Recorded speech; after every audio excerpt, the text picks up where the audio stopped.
Bonjour. Alors, on va essayer de faire un peu de PHP. Donc, l'idée, c'est de faire un petit projet de gestion de contact, voilà, en PHP, en utilisant le langage PHP, l'HTML, CSS3, etc. Et bon, pas de JavaScript, je pense bien. Mais on va voir, hein, on verra comment est-ce qu'on va mettre du JavaScript ou pas. Mais l'essentiel, c'est qu'on voudrait, je voudrais faire avec vous donc, un système de gestion de contact en PHP en utilisant donc, le langage PHP et le système de base de données MySQL. Voilà. Donc, comme ici, vous allez, donc là, je vais ici, nouveau contact, vous appuyez. Ici, vous avez un petit formulaire. Donc, vous mettez ici bon, le nom du contact, le prénom du mois, le nom, trompé, je ne sais pas, trompiste, bon, numéro de téléphone, voilà. Alors, ici, là, vous mettez 100 ans, je ne sais pas, et vous appuyez sur inscription.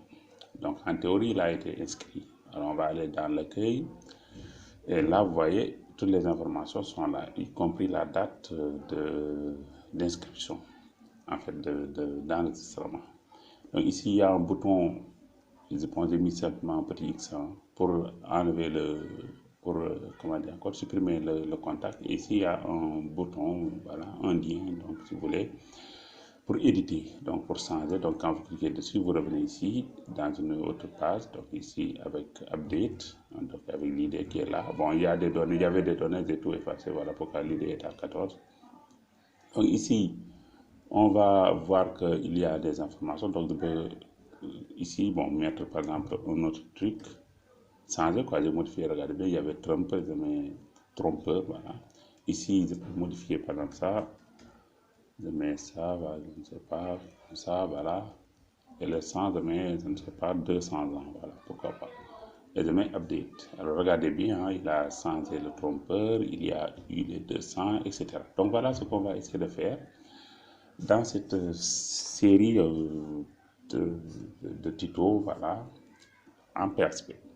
Donc, pour cela, il faut quand même voir un peu c'est quoi le PHP d'abord. Hein. Donc, on va voir vite fait, là, vite fait, voilà, le PHP. Ensuite, côté PHP MyAdmin, comment dire encore, désolé, côté MySQL, bon, on a besoin de quelques requêtes. Mais on va quand même expliquer un tout petit peu, voilà. Selon mon niveau aussi, voilà, donc ne rêvez surtout pas. Ensuite, après cela, on va aborder le projet. Donc, dans notre enseignement, on va d'abord donc, faire, comment dire, encore, moi je vais vous ici un petit vim, je ne sais pas, cours, .txt, pourquoi pas. Alors, donc, on va commencer par, qu'est-ce que j'ai fait là? Alors, désolé, hein. Désolé, je vais y revenir. Voilà, donc, c'est bon. Ici, ok, voilà. Donc, dans un premier temps, on va voir le PHP. Donc, d'une manière super rapide. Hein, voilà. Rapide.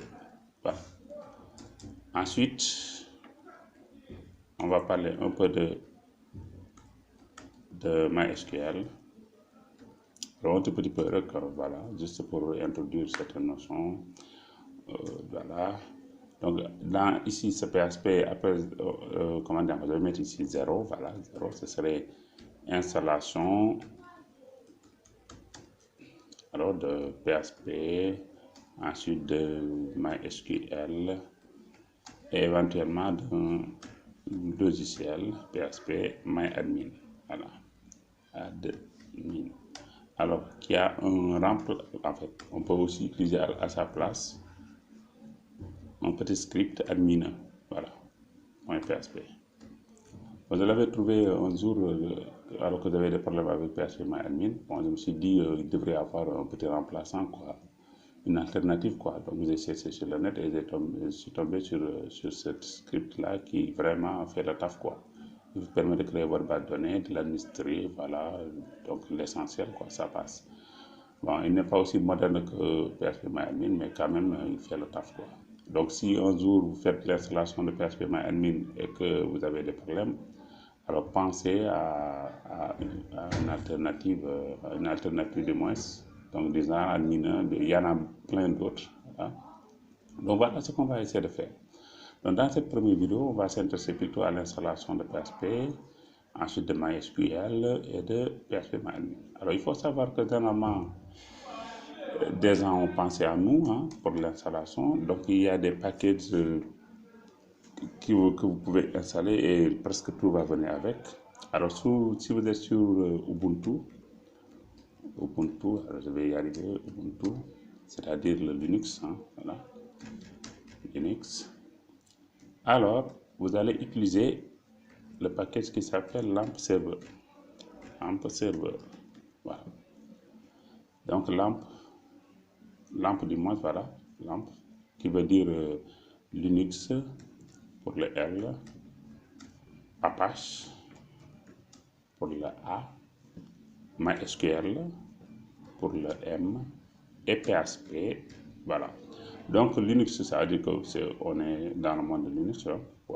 Apache, c'est pour avoir ce serveur HTTP, voilà, qui va servir les données. MySQL, c'est la base de données et PHP, c'est le langage utilisé qui sera configuré côté Apache pour faire le dialogue entre MySQL et votre site et Apache et tout le reste. Donc voilà, en tout cas, pour faire court, PHP sera le langage côté serveur.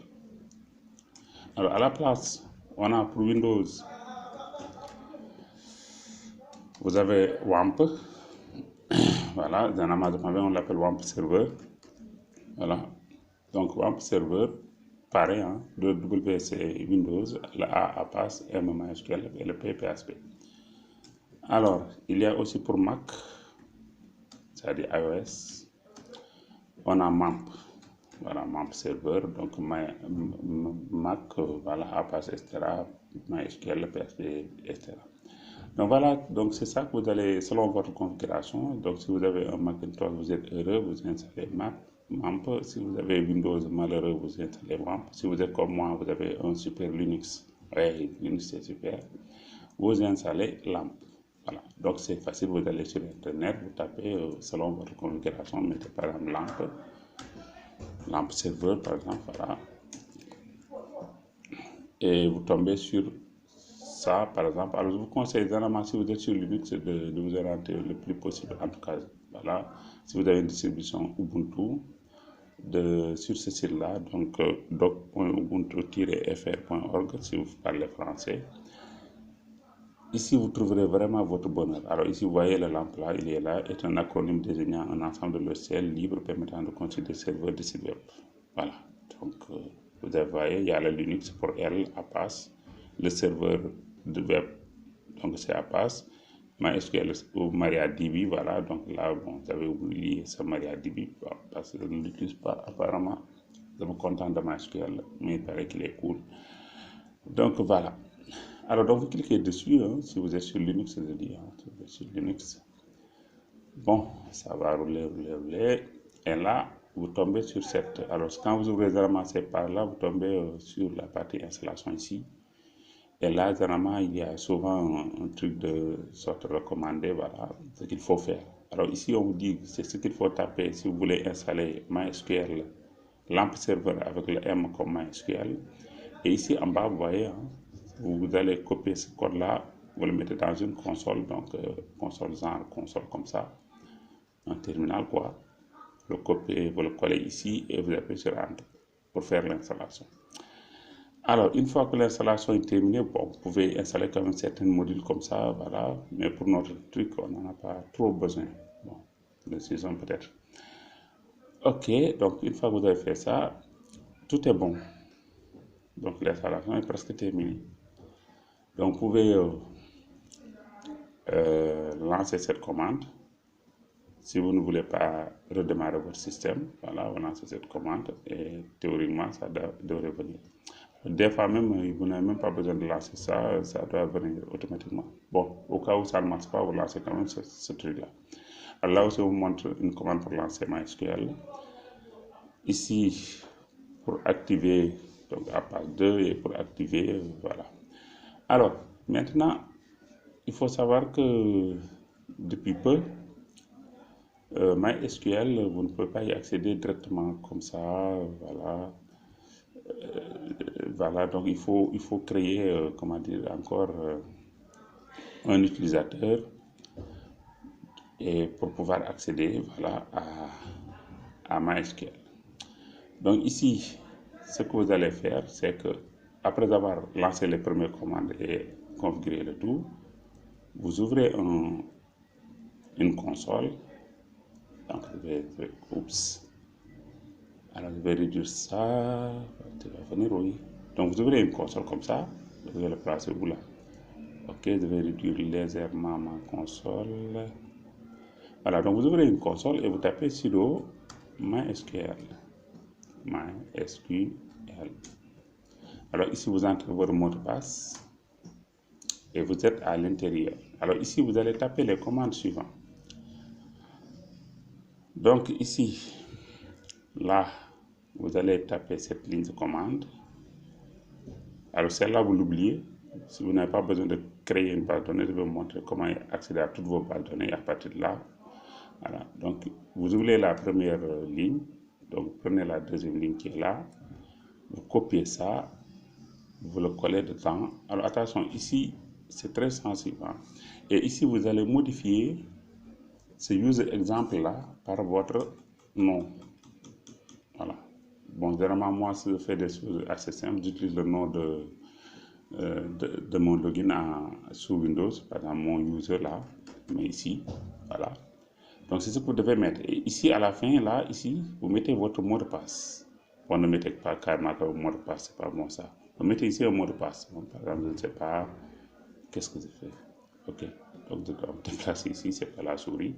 Donc, vous effacez. Alors, attention, n'effacez pas les deux guillemets là, simples là, ne les effacez pas. À l'intérieur, vous tapez votre mot de passe. Bon, je l'appelle password, pourquoi pas.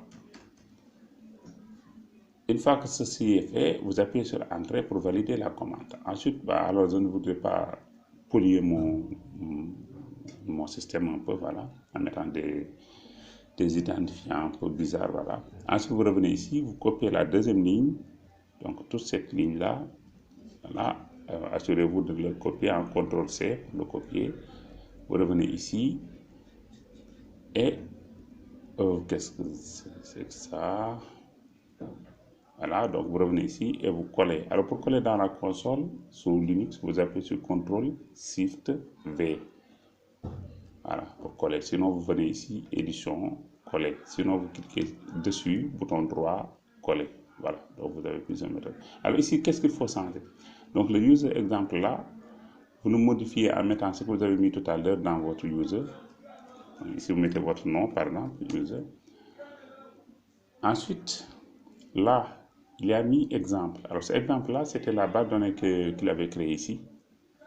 Donc, nous, on veut accéder à toutes les bases de données qui sont dans notre système. C'est notre système. Donc, ici, on va enlever tout ça et mettre étoile.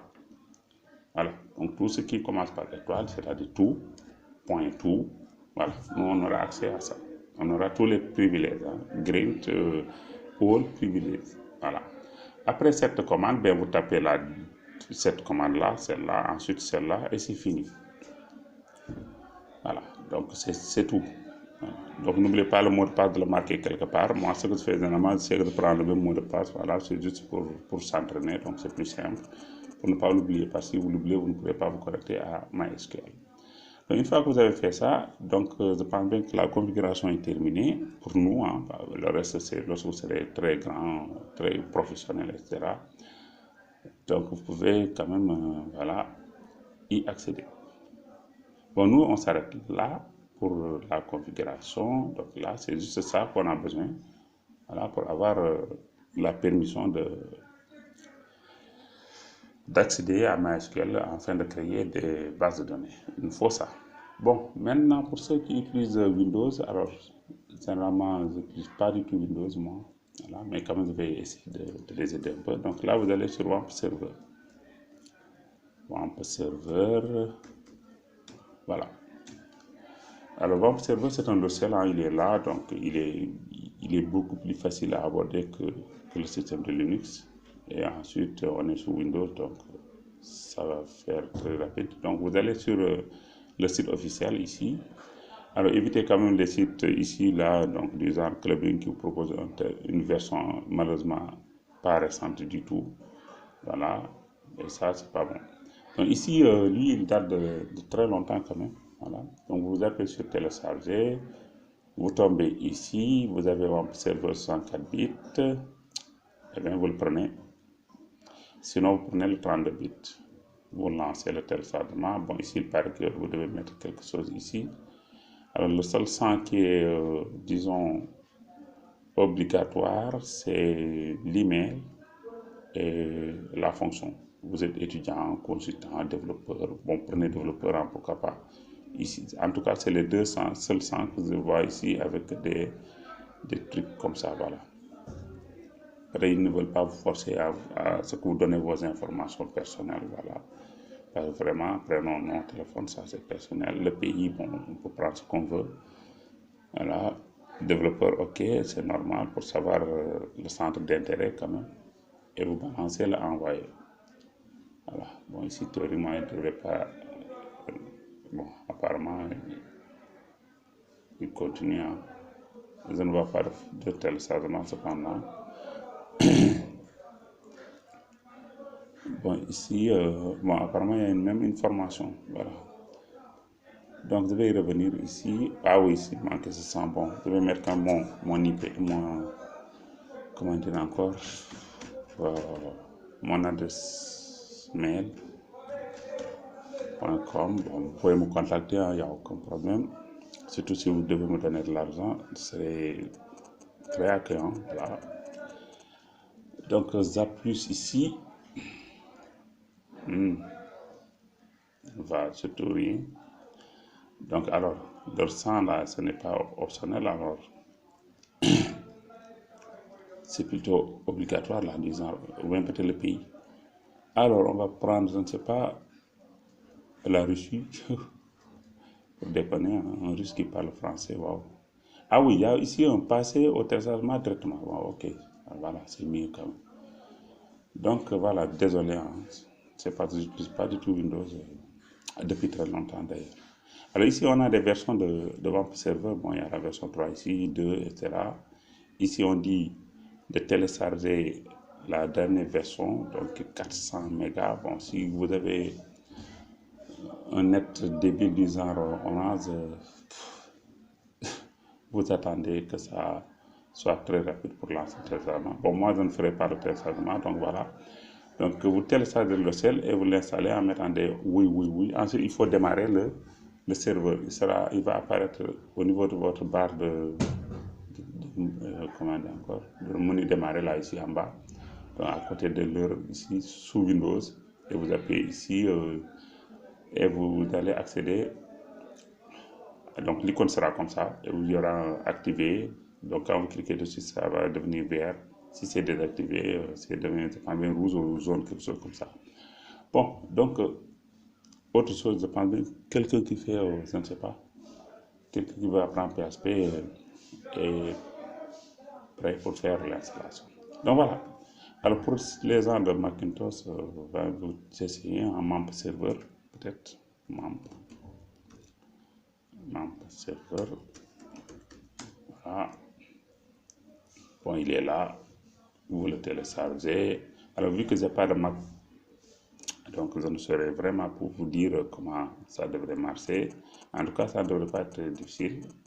Donc sûrement vous devez activer, il va vous demander votre mot de passe. Que Macintosh Mac fonctionne comme Linux, puisqu'ils ont le même ancêtre Unix. Donc du coup, vous téléchargez, vous installez, voilà, ça devrait passer. Voilà. Donc, ici, il y a le Pro qui est là. Espérons que c'est toujours gratuit. À prix réduit, donc là, ça ne concerne pas. Ici, peut-être celui-là. Voilà, vous téléchargez celui-là, voilà. Donc, ceci étant dit, on va maintenant commencer un petit projet. Donc, on va aller dans notre console. Alors, ça, je vais le fermer. C'était le MySQL. Ici, je vais ouvrir un nouveau. Là, je vais quand même enregistrer mon petit travail là. Donc voilà. Même, j'ouvre même pas un nouveau, hein. On peut rester ici. Donc c'est pour client. Alors, on va créer un dossier. Moi, j'ai généralement un dossier sur lequel je travaille généralement. Je vais regarder est-ce qu'il n'y a pas de PHP. En théorie, il devrait y avoir un PHP. Voilà. Donc ici, à l'intérieur, je fais un ls juste pour voir ce qu'il y a dedans. C'est cool. Donc c'est bon. Je fais un MK. Alors MK, j'ai créé cette commande. Voilà. C'est un alias pour faire rapide. Mais en réalité, c'est mkdir. mkdir. Et bon, je vais l'appeler, je ne sais pas, crude-youtube. Alors le crude, c'est un acronyme, voilà. Donc c'est créer, lire en anglais, update, mise à jour et delete. Voilà. Donc j'ai ça, je vais l'ouvrir avec Visual Code.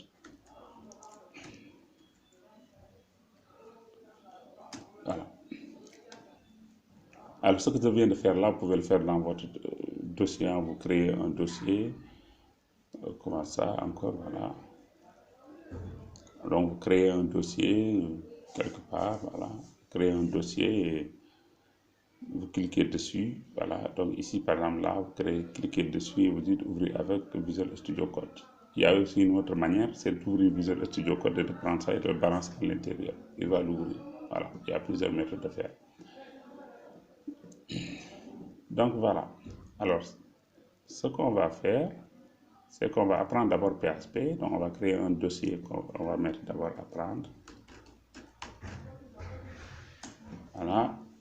Et à l'intérieur, on met un petit fichier, on l'appelle, je ne sais pas, c1.php. Voilà. Alors ici, donc, on va essayer d'apprendre PHP. Alors PHP, il faut savoir que un code PHP commence toujours par ces balises-là. Donc, vous mettez cette balise-là, en fait, une sorte de balise. Hein. Le chevron ouvrante ici, point d'interrogation, PHP, ensuite vous le fermez ici. Et vous mettez tout votre code à l'intérieur. Alors vous pouvez en faire autant que vous voulez dans un même fichier ou un seul, voilà, si vous ne tapez que du code PHP. Alors, vous pouvez aussi ne pas fermer ici, si vous n'avez que du code PHP à l'intérieur, vous pouvez ne pas fermer. Alors le plus sûr quand même, c'est de fermer. Mais sinon, ça marche aussi. Alors maintenant, comme dans tout langage de programmation, ce qu'il faut apprendre d'abord, c'est à quoi sert le langage. Bon, ce langage a été créé, disons, principalement pour le web, quoi. C'est un langage du web. Cependant, vous pouvez faire aussi autre chose avec PHP, mais l'utiliser pour le web, côté serveur. Donc, tout ce que vous allez faire ici va s'exécuter sur le serveur. Donc, sur votre hébergement, par exemple, sur Internet, ou bien sur votre machine en local. Au niveau de l'utilisateur, le PHP ne va pas s'exécuter du côté de l'utilisateur. Donc, c'est comme si vous accédez à une page Internet et que la page vous renvoie des données. Donc, là, en fait, le site vous renvoie des données, c'est-à-dire la page que vous visitez actuellement. Mais dans cette page-là, il n'y a pas de PHP du tout. Voilà. Par exemple, comme ici, vous voyez, je vais faire code source. Voilà, on va voir qu'il n'y a pas de PHP du tout. Hein. Et pourtant, j'en ai mis dans le fichier original là, mais ici, vous ne verrez pas de PHP. Et si je clique sur ce fichier-là, vous voyez, regardez, il n'y a pas de PHP. Ici aussi, pareil, pas de PHP. Alors, donc, ce langage de programmation, donc comme début, on va commencer par parler des variables. Dans tout langage de programmation, les choses qu'il faut apprendre, c'est simple. C'est les variables, les structures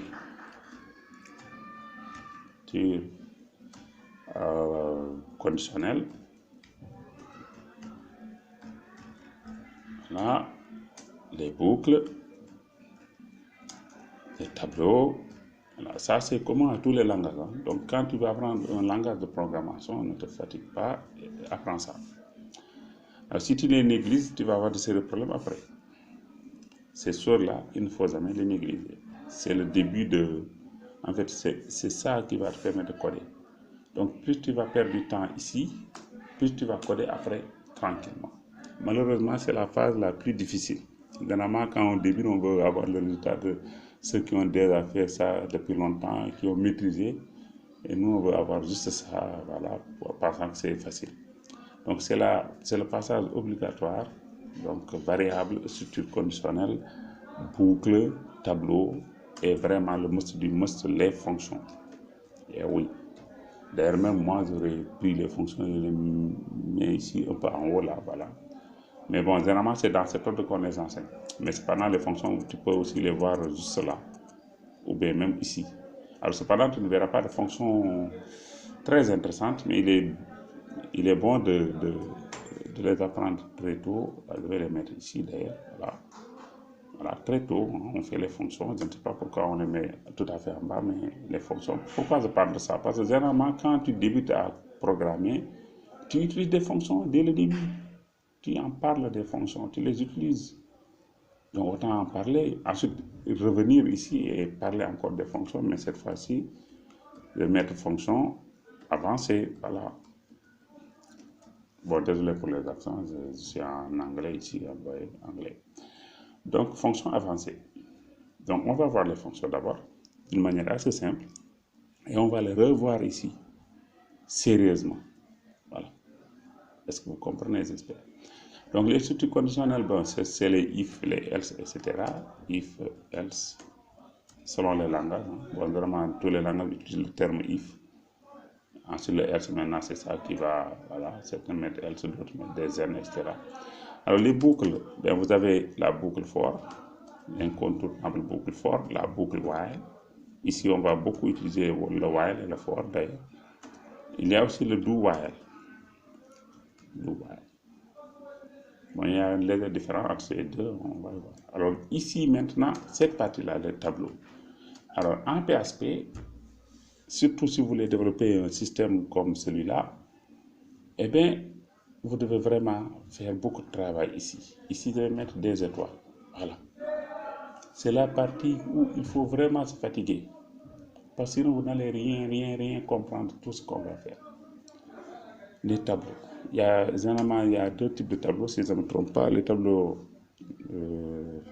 comment dire, encore numérotés, comme les tableaux dans tous les autres langages, avec des indices 0, 1, 2, 3.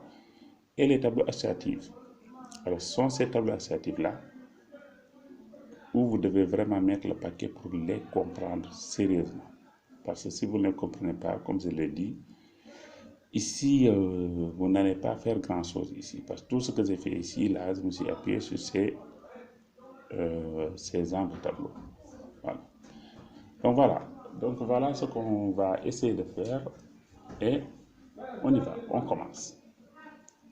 Donc ce truc-là, moi je ne sais pas, je vais le laisser peut-être ici. Ou je l'amène tout à fait en bas. Voilà, donc je vais l'amener tout à fait en bas, comme ça il va disparaître de l'écran. Voilà, ça disparaît, je remonte en haut. Avec un contrôle début, voilà, je remonte en haut rapidement. Alors je vais revenir maintenant et commencer par parler des variables. Alors en PHP, bon, ça c'est ce qu'on appelle un commentaire, c'est-à-dire tout ce que tu vas écrire après ces deux barres-là ne serait pas interprété ni exécuté, voilà, par le langage. Donc la création de variables est ici un peu bizarre, il faut toujours mettre le dollar.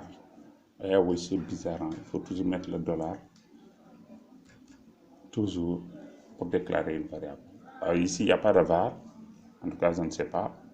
Et il me semble bien qu'il n'y a pas non plus aussi de constante. Peut-être qu'il y en a, je ne sais pas. Pas trop, voilà. Mais en tout cas, voilà comment déclarer une variable. Donc, mettez le dollar devant, ensuite suivi d'une lettre, pas de chiffre, hein, donc suivi d'une lettre ou d'un caractère ou du tiré du 8, donc comme ça. Là aussi, ça marche. Hello égale à hello. Voilà. Donc voilà comment on déclare une variable. Donc mettez le dollar, ensuite le nom de la variable. Voilà. Il faut toujours un dollar. Toujours un dollar. Ne l'oubliez pas. Ensuite le point virgule. C'est comme en langage C, il faut toujours mettre un point virgule. Vous ne le mettez pas, vous risquez d'avoir des problèmes. Alors maintenant, comment exécuter mon programme? Alors, si PHP est installé dans votre système, eh bien, c'est plutôt facile. Donc, vous sortez ici le terminal, vous tapez PHP, espace, et vous donnez le nom du fichier, C1. Oups, alors là, je ne suis pas dans le bon dossier, je mets un ls. Ok, donc il faut que j'entre dans apprendre. Voilà. Donc, je vais mettre donc PHP. Voilà, C1.php. J'appuie sur Entrée et il l'exécute. Alors, donc, du coup, qu'est-ce qu'il a fait? Il a exécuté l'espace énorme qu'on a mis ici, là. L'espace énorme qui est là, c'est ce qu'il a exécuté. Voilà. Donc, ça donne cet espace bizarre là. Voilà. Donc, je vais quand même prendre ça et le mettre dans un autre fichier. C'est plus propre. Voilà. Comme ça, je vais effacer cet espace là. On va le mettre ici dans déroulement. Bon, du genre, je ne sais pas, PHP peut-être. Fichier PHP, pourquoi pas. Donc là, c'est une info. Oups. Alors là, je viens de perdre l'information, je vous assure. Vous devez faire ici, voilà, heureusement. Donc je viens ici, CTRL V, c'est bon. Alors ici, je vais effacer tous ces lignes-là. Tout ça, jusqu'à voilà. Ok, on va exécuter notre programme. Voilà. Donc vous voyez qu'il ne s'est rien passé et ça fonctionne. Bon, maintenant, comment afficher une variable? Généralement, c'est ça, hein? Création d'une variable. Affectation, c'est ce que j'ai fait en mettant le égal. Ensuite, affichage. Donc, écho, c'est assez simple. Écho. Et vous appelez le nom de la variable. Voilà. C'est tout. On fait comme ça. Il nous affiche. Alors, attention, le hello, il est là. Ensuite, il y a le hack me, etc., qui est mon invite de commande. Voilà. Donc, pour aller à la ligne, c'est simple. Je vais faire un écho. Donc, je vais dire affiche-moi à la ligne. Bon, à la ligne, dans beaucoup de langages de programmation, vous faites ça et ça vous ramène à la ligne. En tout cas, voilà.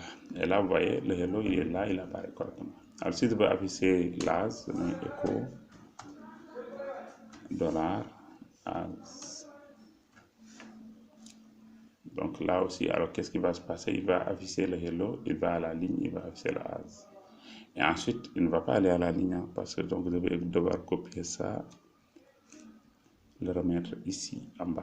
Voilà. Donc j'exécute et c'est bon. Hello 90. Alors maintenant, si on veut que ce programme-là apparaisse au niveau du navigateur, il ne suffit pas d'aller ouvrir Firefox pour que ça apparaisse. Il y a une petite commande qui permet de lancer un petit serveur PHP. Donc voilà. Les amis, je prends bien.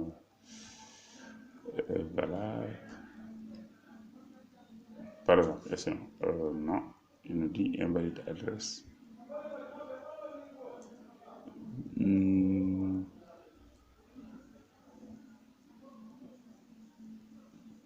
Ok, donc je vais mettre ici un localhost. Bon, je pense que je vais me souvenir de la commande. Voilà. Donc, je vais arrêter comme ça pour vous montrer en fait, un peu bidouiller un peu les choses. Donc, vous tapez PHP-S majuscule, vous mettez localhost,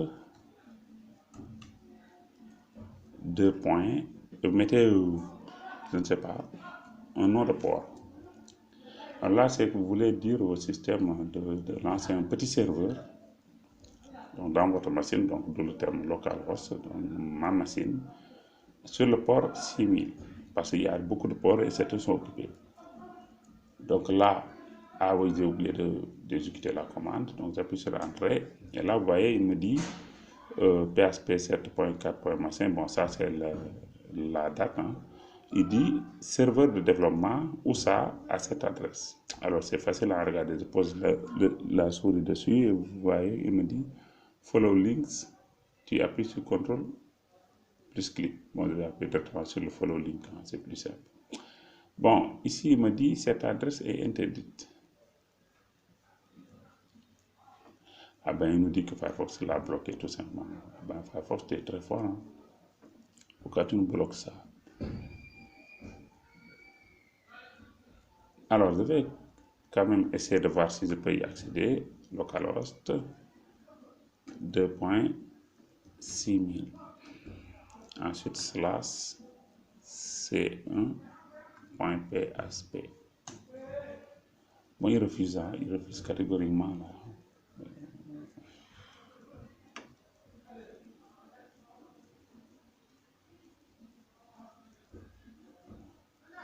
Alors, localhost, bon, ils sont le port 9000 en pour voir.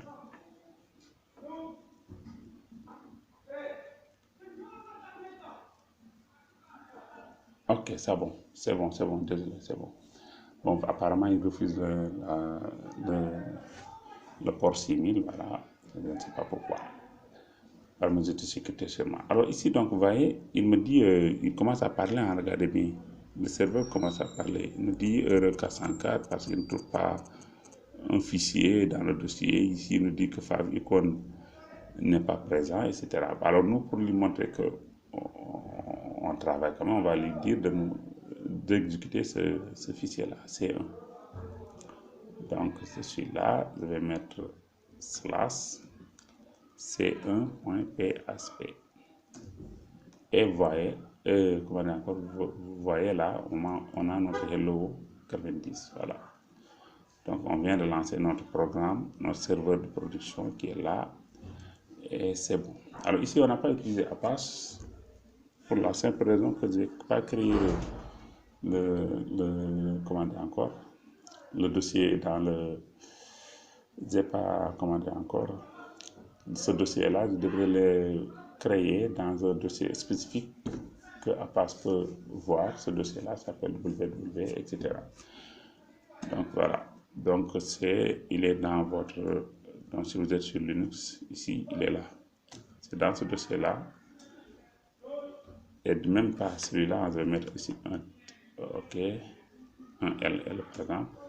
Voilà, ce dossier-là, HTML, c'est à l'intérieur que doit.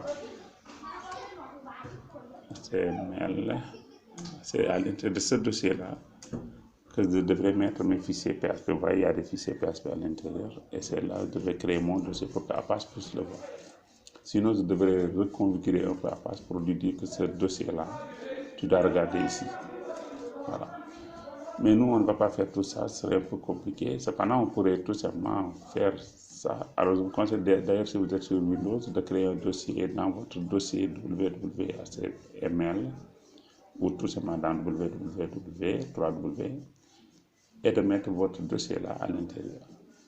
Bon, si vous êtes sur Linux, vous pouvez exécuter ça comme moi, ici ça marche. Voilà. Donc, je vous remercie et à bientôt.